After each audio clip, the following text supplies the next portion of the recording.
Thank you very much, Mr. Commissioner. You're the multi-commissioner today, sir, and you have the floor once again.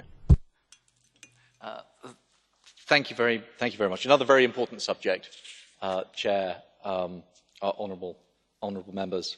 On behalf of Vice President Ansip, I'd like to thank the Parliament and, in particular, the rapporteur, Mr. Urigi Tundo, for this report on the subject of e-democracy.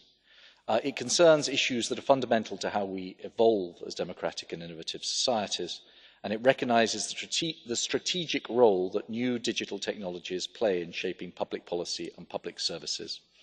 Vice President Ansip has asked me to make a number of comments, so I hope you will bear with me. Citizens and businesses expect better services from public authorities, greater transparency and less administrative burden. Despite many EU projects over the years to develop concepts, tools and solutions for participatory democracy, the pace of modernisation is still too slow. We need to accelerate the transformation of government and improve people's participation in decision-making processes. If we can use digital technology to support and increase public involvement, that's good for legitimacy, accountability and ultimately trust in government. The new e-government action plan will contribute to this digital transformation. It's part of our broader vision for creating a digital single market. It aims to promote open and transparent government, as well as to improve the interaction of government and individual citizens. Governments and administrations need to be open, transparent and collaborative. This means open data, open services and open processes. ICT is a great tool to engage people, to improve transparency and to increase the accountability and relevance of public administration.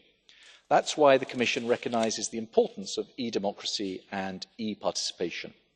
It helps us to make sure our policies respond to individual and business needs, and so increases trust in our political systems. The EU Citizenship Report 2017 underlined the Commission's commitment to promoting best practices to help people vote and stand in EU elections. With European elections in 2019, the aim is to support turnout and broad democratic participation. These best practices should also address e-democracy, remote voting arrangements like e-voting and cross-border access to political information. They will also focus on improving low voter turnout. In its report, the Parliament highlights the importance of all of this and calls for greater EU-wide cooperation. But we also need to recognise the challenges. Political parties and elections increasingly attract attention of cybercriminals and other cyber activists. This risk to our democratic processes is unfortunately real, and we need to take it very seriously. For the DSM to work, our digital networks have to be protected. That's why cybersecurity needs to be a top political priority for us all, and it certainly is for the Commission.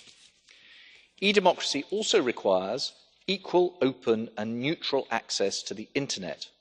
The Commission has always been committed to the internet as a single place.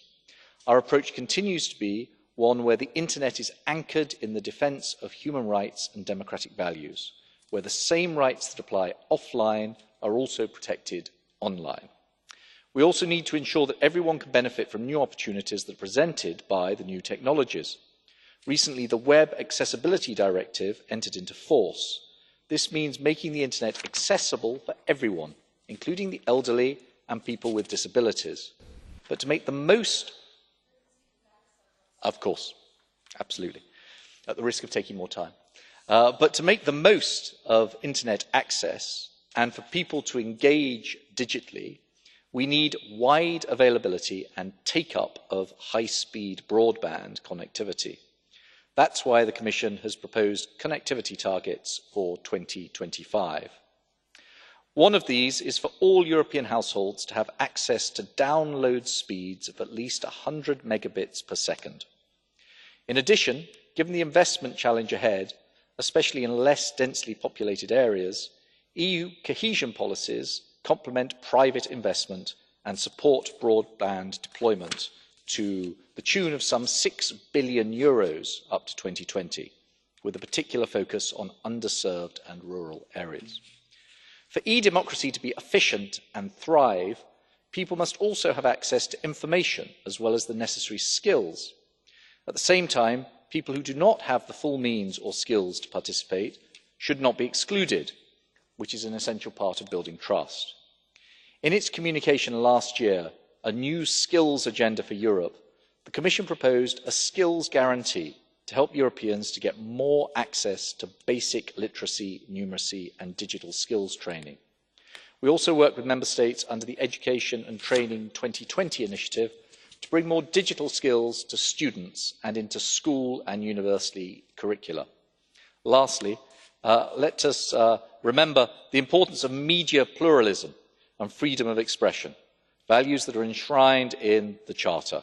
They're the backbone of our democratic societies, whether people are online or offline.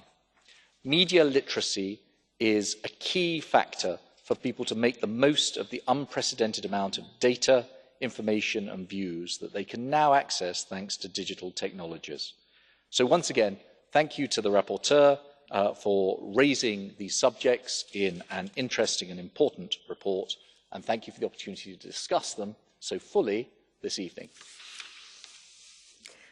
Thank you very much. And I give Madam Adinolfi the floor for 2 minutes for the Cultural Committee. Yes, thank you very much, Chair, colleagues. The Five-Star Movement, in fact, was born and developed via the web. And here in the European